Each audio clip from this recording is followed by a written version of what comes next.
Sahabat Shalom, Bapak Yahweh memberkati saudara sekalian. Pada pagi ini kita akan bersama-sama mendengarkan firman Tuhan yang saya beri tema ceritakan mujizat Yahweh lewat diri kita. Namun sebelumnya saya akan perkenalkan pada pagi ini ada beberapa orang yang baru pertama kali hadir dalam ibadah kita, yaitu Bapak Mukhtar Tejo Leksono Lim, Jalan Sultan Syahrir nomor 10 Solo, Helen Setiawan, Daud Stephen, dan Alin Stefani. Bisa berdiri di tempat, kasih salam saudara-saudara yang ada di kiri kanan, Bapak Yahweh memberkati. Haleluya. Ya, senang sekali bisa bersama-sama kami memuji dan meninggikan Tuhan. Silahkan bisa kembali duduk. Saya akan bacakan firman Tuhan terlebih dahulu di dalam kitab Roma pasal 8 ayat 28. Sekali lagi saya kasih tema ceritakan mujizat Yahweh lewat diri kita. Roma 8 ayat 28. Dan kita mengetahui bahwa segala sesuatu bekerja bersama-sama untuk kebaikan bagi mereka yang mengasihi Elohim, yaitu bagi mereka yang terpanggil sesuai dengan rencananya. Amin. Sampai di sini pembacaan kitab suci kita. Terkadang saudara-saudara saat kita berinteraksi dengan manusia, kita ini diperhadapkan dengan sebuah peristiwa yang sangat tidak enak. Sekali lagi ayat ini sangat bagus untuk kita pahami. Karena dikatakan dan kita mengetahui bahwa segala sesuatu, perhatikan kata segala sesuatu. Segala sesuatu adalah peristiwa-peristiwa yang kita jalani hidup sehari-hari. Apakah itu peristiwa yang menyenangkan? Apakah itu peristiwa yang sangat tidak menyenangkan, bahkan mungkin merugikan kita? Di sana dikatakan bekerja bersama-sama untuk kebaikan bagi mereka yang mengasihi Elohim. Jadi sekalipun kita berhadapan dengan sebuah peristiwa yang sangat tidak mengenakkan, tetapi ketika kita mengasihi Elohim, kebaikan itu bisa menjadikan sebuah mujizat yang besar di dalam kehidupan kita. Nah, kadangkala kita berhadapan dengan sebuah peristiwa yang sangat tidak enak. Orang hutang janjinya tidak ditepati. Orang yang janji juga tidak ditepati, sekalipun itu bukan masalah hutang. Orang dirusak dagangannya dengan sabotase. Itu kan peristiwa yang tidak enak, saudara-saudara. Kecelakaan, padahal sudah berdoa sebelum berangkat. Rumah terbakar, padahal orangnya setia beribadah. Dan peristiwa-peristiwa buruk yang lain yang sangat tidak nyaman, yang bisa mendatangkan trauma berat. Nah, apa yang harus kita lakukan? Yang terpenting adalah kita harus menghindari negatif energi saat kita datang musibah. Karena kebiasaan orang pada umumnya, ini manusia standar, begitu menghadapi sebuah peristiwa yang tidak menyenangkan, itu akan membuat orang mengucapkan kalimat-kalimat yang negatif. Misalnya, mengumpat kekecewaan itu sendiri. Memang saya katakan, saat kita menghadapi hal-hal yang tidak nyaman, kita bisa saja mengumpat. Dan saya katakan secara hukum psikologi, itu masih dibenarkan. Tetapi saudara, kalau hal itu kita tidak segera menyadari, maka akan timbul tindakan-tindakan lain yang jauh lebih berbahaya dari masalah itu sendiri. Mungkin ngutukin diri sendiri dan sebagainya. Kemudian yang kedua, tidak mau berteman lagi. Yang lebih parah adalah orang bisa melakukan bunuh diri. Nah, ini yang harus kita hindari. Oleh karena itu, mari kita tingkatkan level iman kita untuk mendapatkan sesuatu yang jauh lebih dari apa yang bisa kita pikirkan. Pikiran kita itu terbatas. Lalu sekarang pertanyaannya adalah, apa yang harus kita lakukan?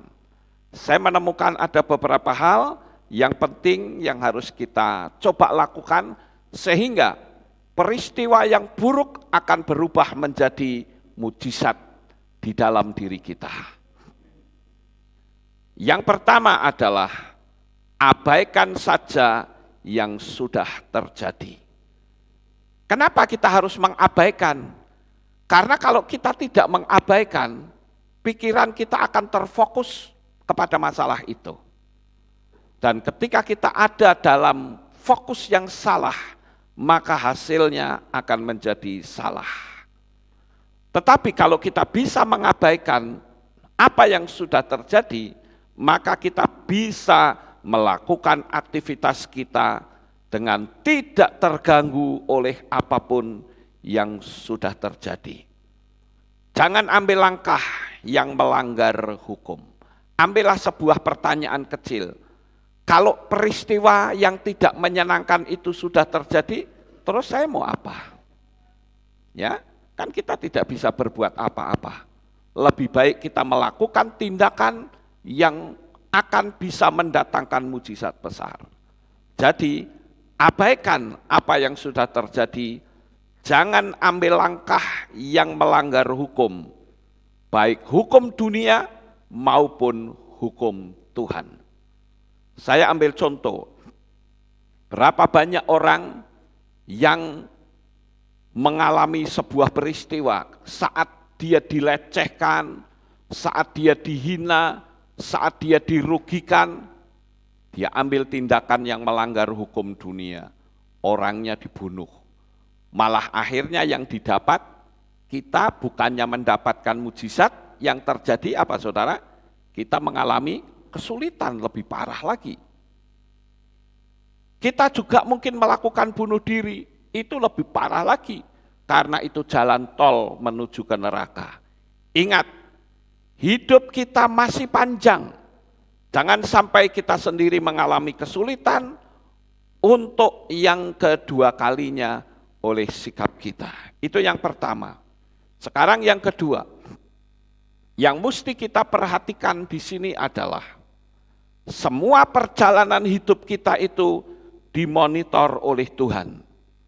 Jadi, jika Tuhan izinkan hal ini terjadi, berarti Tuhan ingin bikin kisah ajaibnya sendiri melalui diri kita.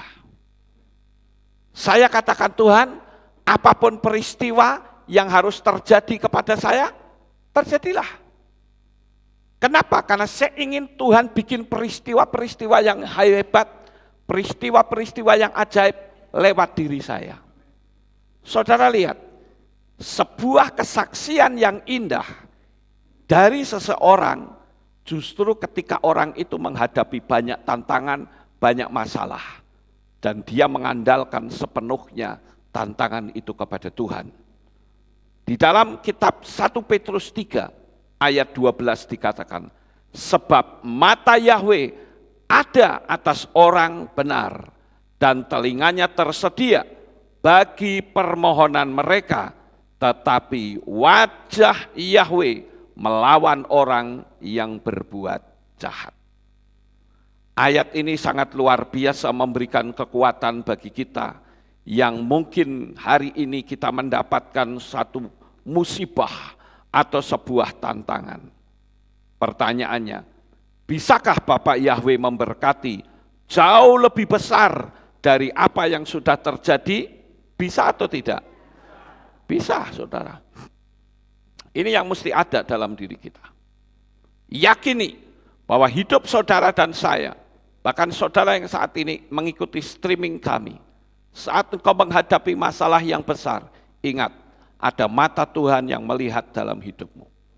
Karena ada ayat firman Tuhan yang mengatakan, sehelai rambut kita rontok itu tidak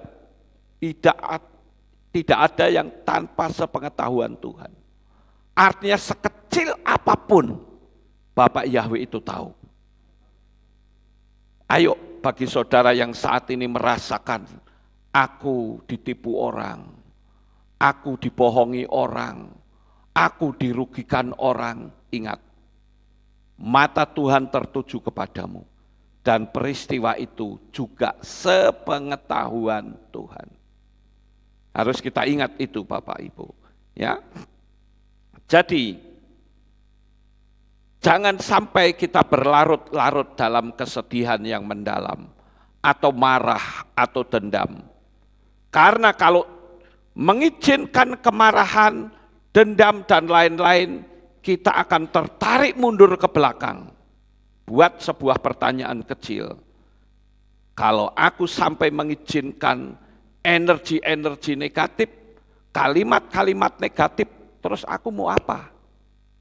Aku mau melakukan apa? Kan toh juga tidak bisa kita melakukan sesuatu. Kita katakanlah merasa dirugikan, lalu kita lapor polisi juga belum tentu bisa selesai. Betul nggak Bapak Ibu? Malah kita mengeluarkan banyak dana. Jadi, izinkan Tuhan bikin kisah ajaibnya melalui diri kita.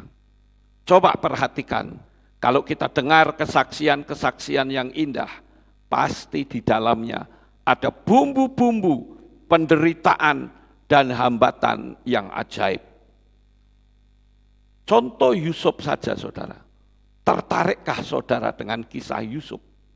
Yusuf ini adalah seseorang yang mengalami banyak sekali tantangan, banyak sekali kendala. Visi, misi besarnya dijegal oleh keluarganya sendiri. Tapi lihat hasilnya. Semakin besar tantangan yang saudara hadapi, semakin besar mujizat yang bakal saudara terima. Ya, boleh beri tepuk tangan, haleluya.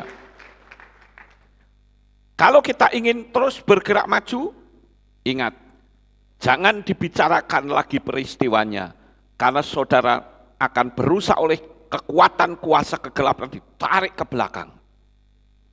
Ingat, mata Tuhan itu melihat kita. Percayalah bahwa Tuhan itu ada dan sangat maha kuasa. Dia bisa mengubahkan segalanya menjadi terbalik. Ini hanya masalah waktu saja. Di dalam doa-doa saya tiap hari saya katakan, Tuhan, apapun yang terjadi dalam hidupku, silahkan kau kerjakan segala sesuatu. Karena yang aku tahu adalah Bapak Yahweh akan menceritakan kisah ajaibnya sendiri melalui hidup saya. Sekarang yang ketiga, apa yang harus kita lakukan? Ingatlah bahwa jangkauan kemampuan kita memandang itu sangat sempit sekali.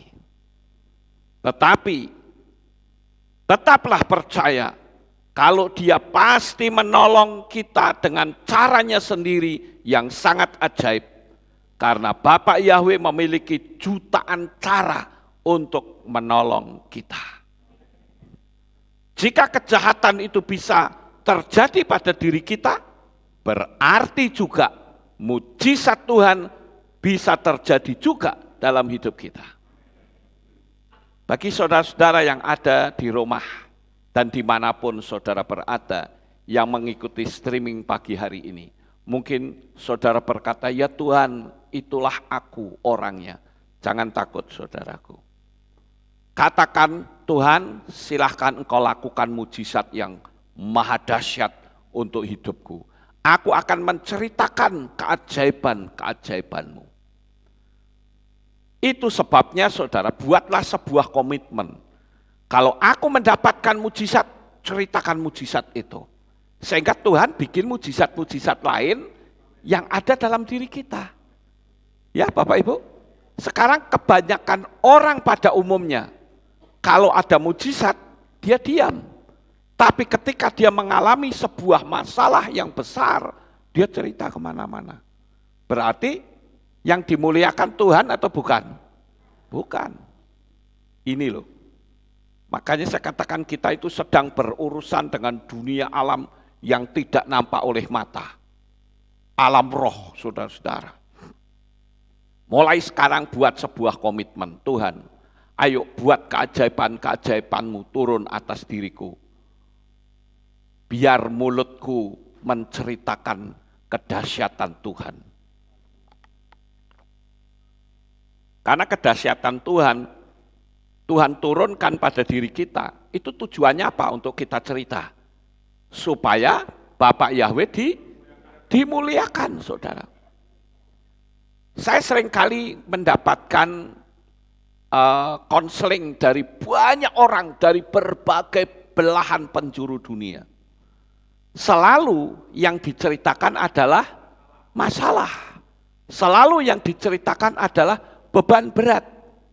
Tapi jarang sekali orang bercerita kepada saya, misalnya telepon, Pak Lukas, saya mau ceritakan kisah ajaib saya. Jarang, saudara. Nah itulah sebabnya Tuhan tidak mau memakai orang-orang yang tidak pernah mau cerita.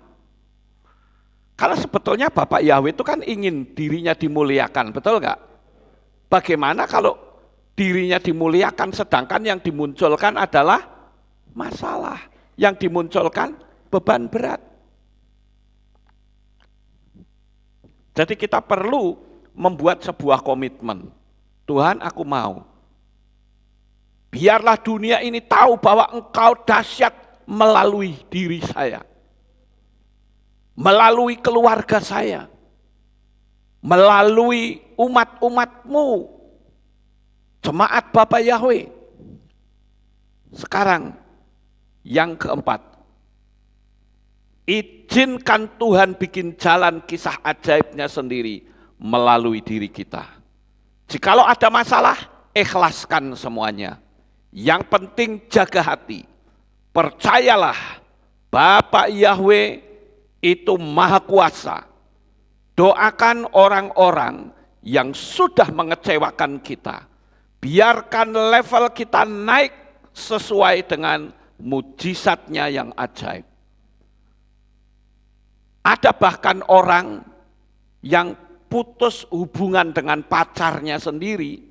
Waduh, kepahitan hati dengan banyak orang.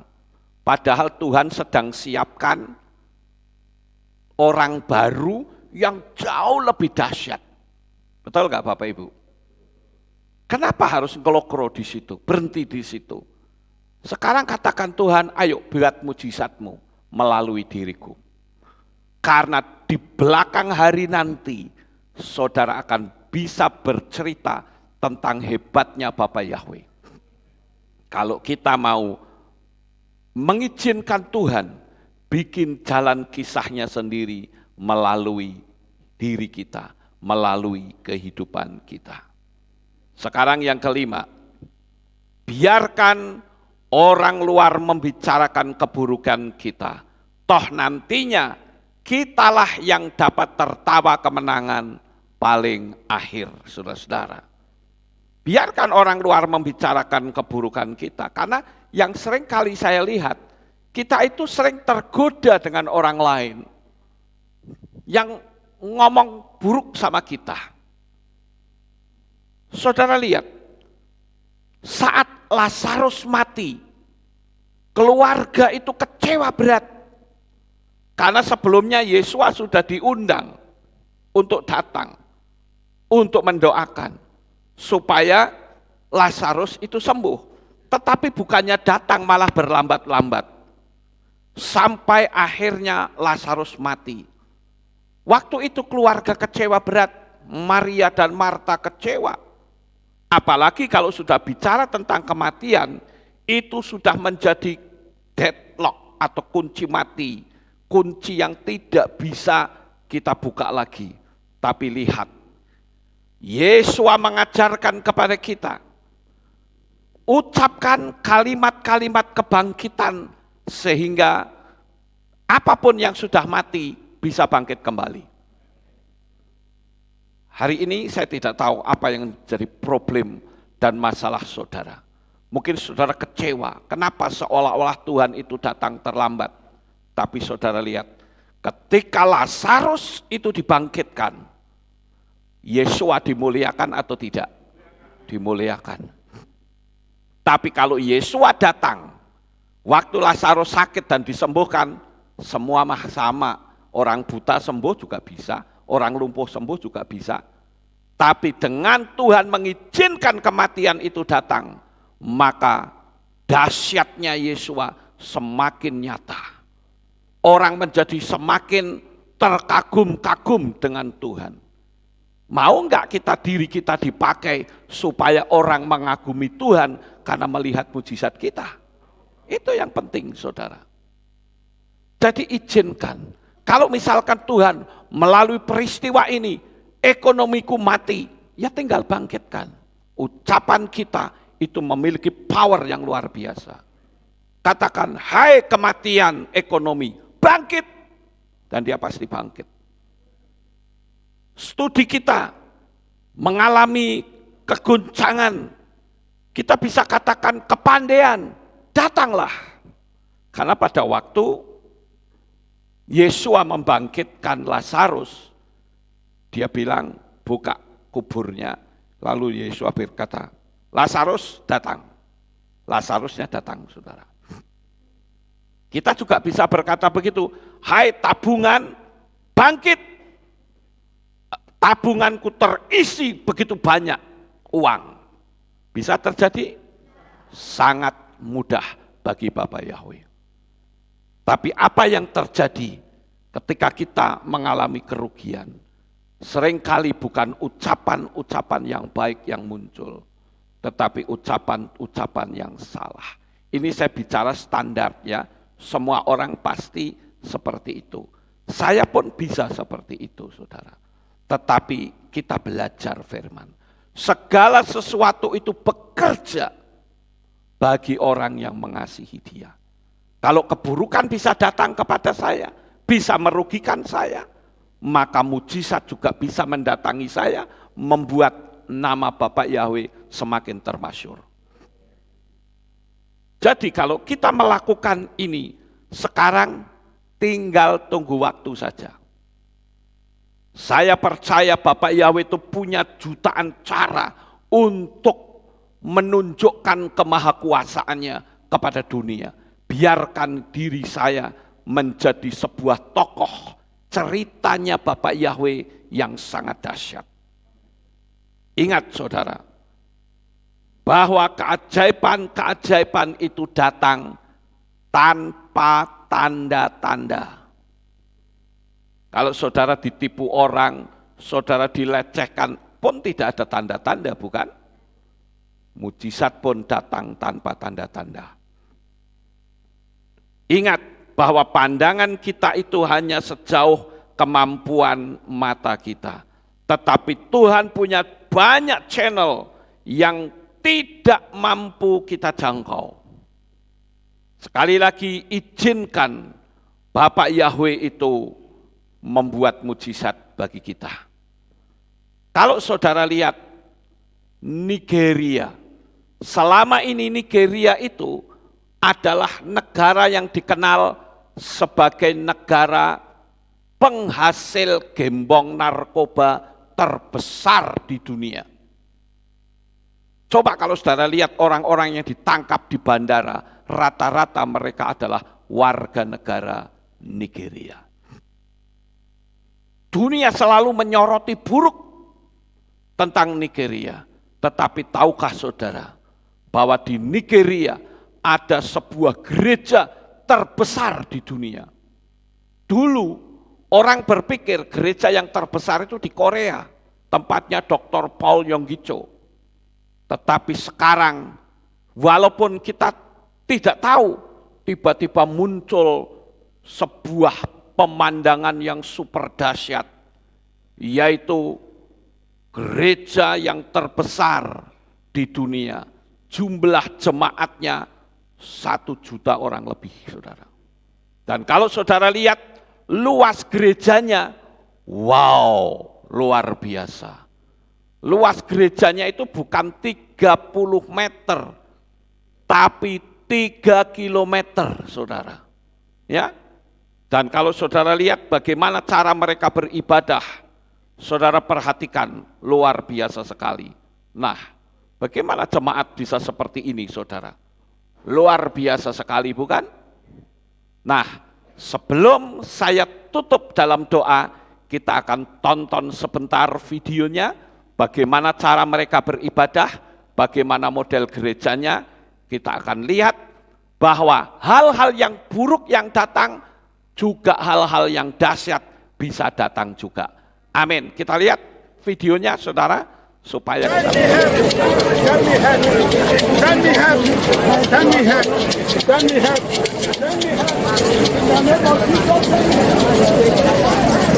Lihatlah saudara, orang berjalan sambil berdoa keliling memasuki arena dan mereka sedang berdoa. Lihat, jutaan orang datang untuk pergi kebaktian. Dan hari ini adalah hari kedua conference yang diadakan di Lagos, Nigeria. Orang-orang Nigeria berjalan memasuki arena gedung gereja yang berukuran 3 km kali 3 km. Saudara bisa bayangkan betapa banyaknya orang-orang yang berdoa sedemikian, dan mereka akan memasuki arena ruang kebaktian. Di depan saya adalah ruang kebaktian yang berukuran 3 km kali 3 km. Mereka haus akan Tuhan. A typical Sunday for some 40 million Nigerians. Your testimony is sure. Celebrate Jesus. It is your day of testimony. Welcoming teams usher people into one of the roughly 500 Pentecostal churches in the country. I'm joining a service today in one of these mega churches just outside of Lagos. It's the third biggest one in Nigeria. This is already the third service today, and as you can see behind me, the church is packed. It has the capacity to seat 50,000 people. The service starts out rather quietly, but people don't stay in their seats for long.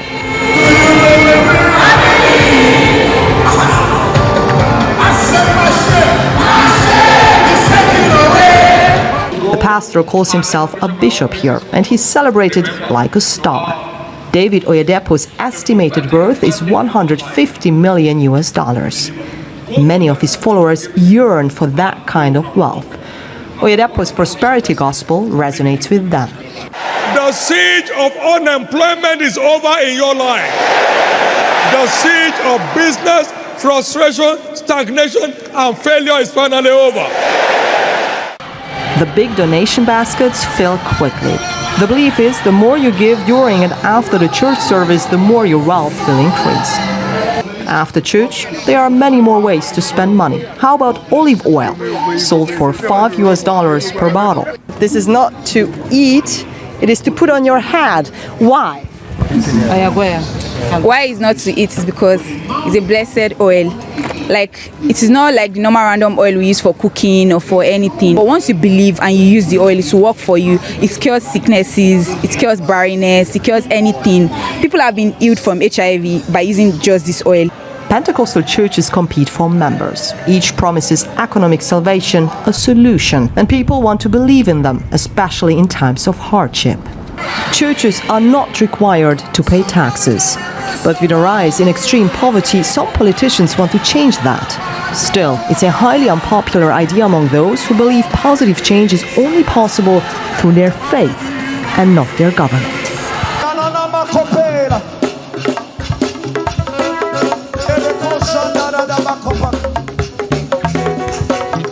We love you, Jesus.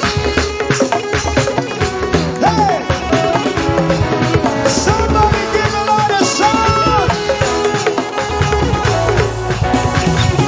Your love has taken over me. Father, I depend on you. I have come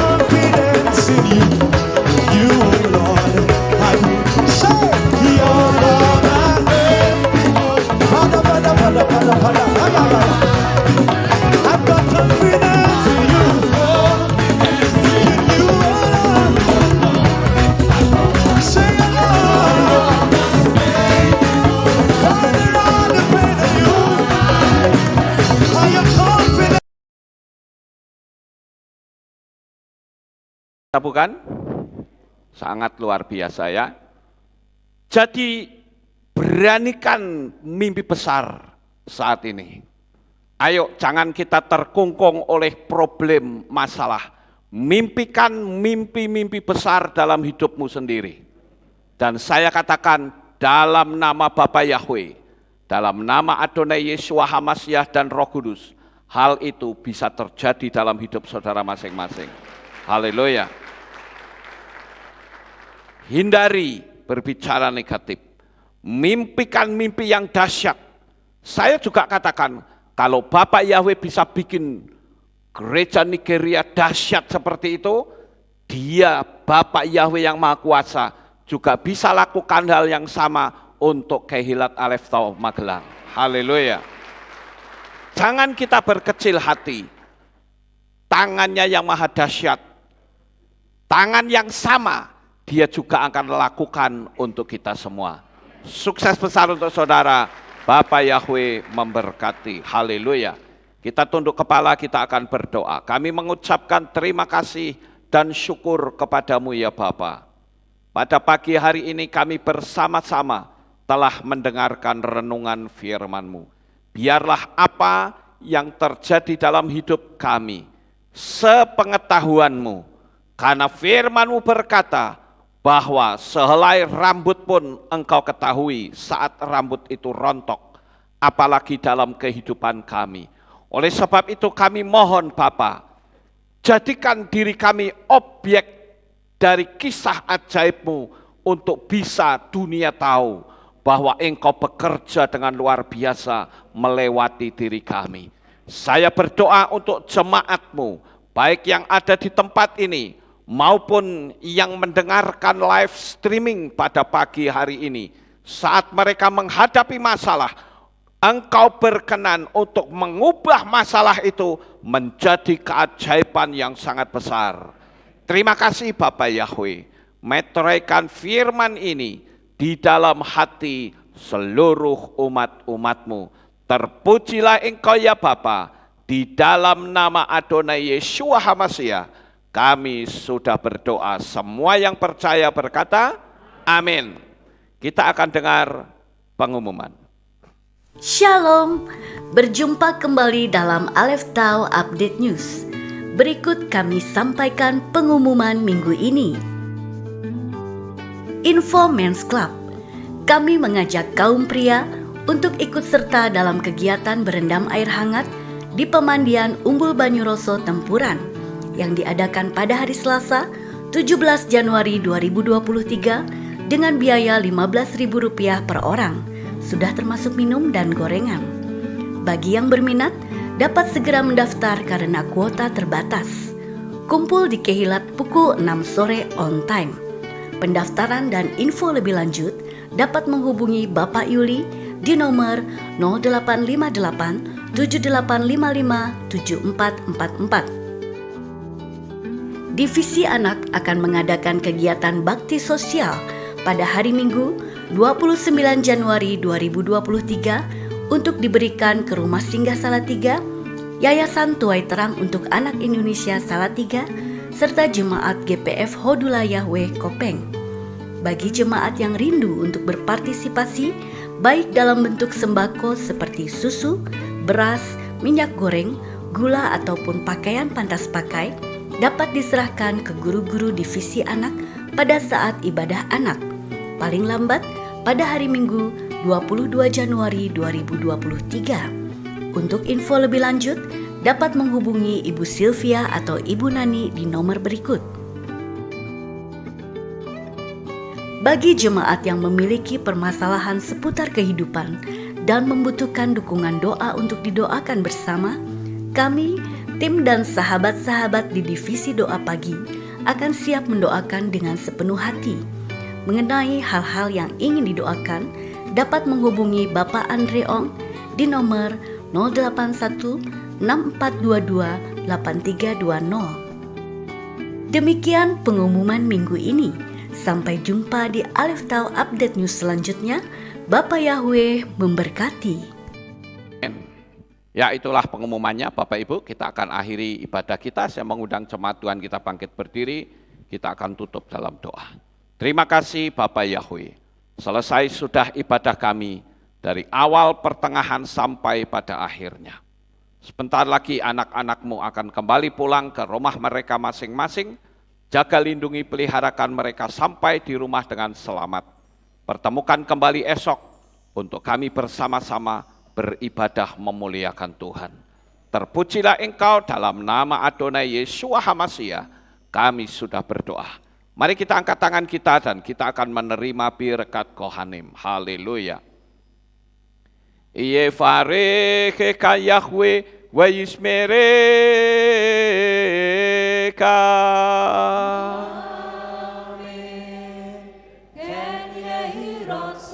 Yair Yahweh panau eleka wihuneka.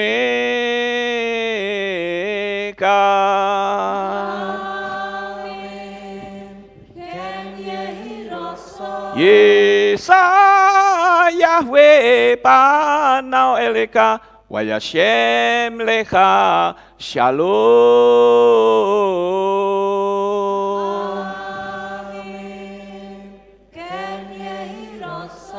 Baruk atapair ufaruk atapasaleh. Engkau akan diberkati di kota dan kau akan diberkati di ladang. Baruk peripit lekau friat matka ufrifahem teka shekar alapeka wa estorotsoneka. Diberkatilah buah kandunganmu, diberkati hasil bumimu, diberkati hasil ternakmu, anak-anak lembumu dan anak-anak dombamu. Baruk tanah kau misyarteka, diberkatilah bakulmu dan tempat adonanmu. Baruk ata baboy kau faruk ata beseteka, dan kau akan diberkati pada waktu engkau masuk, dan engkau akan diberkati pada waktu engkau keluar. Baruk ata Yahweh Elohenu melek haolam, besem Yeshua HaMashiach waruah hakodes kile olam faed. Kami sudah berdoa dan mengucap syukur. Haleluya.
Shalom, selamat pagi, selamat beraktivitas. Bapak Yahweh memberkati.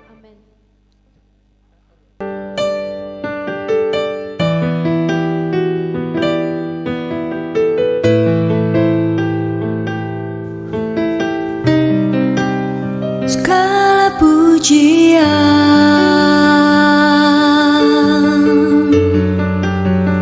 hanya untuk-Mu Tuhan, segala kehormatan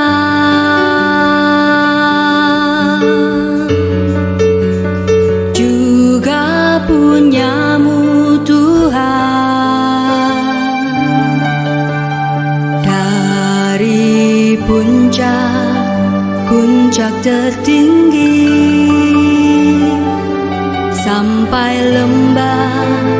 lembah terlandai, semua karya kasih cinta-Mu, sujud menyembah Sang Maha Pencipta.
lara menjadi bahagia, agar semua diberkatinya, sebab kita kesayangannya. Hatiku menari disertai derai air mata memanggil namamu Yahweh. Tuhan, segala kemuliaan hanya hatiku menari disertai derai air mata memanggil namamu Yahweh. Tuhan, segala kemuliaan hanya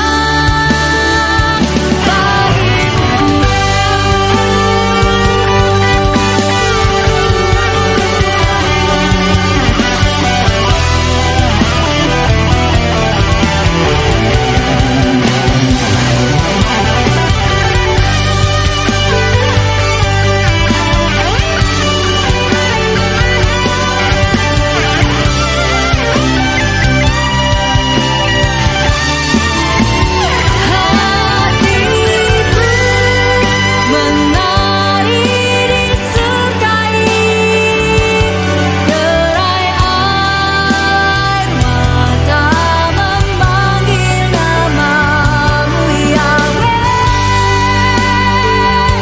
Tuhan, segala kemuliaan hanya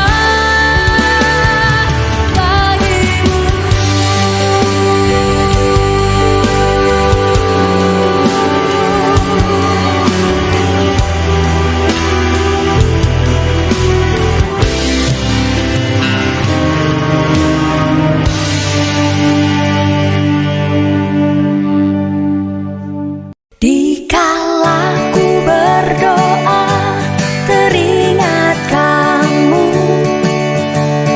jauh mata memandang juga ada kamu,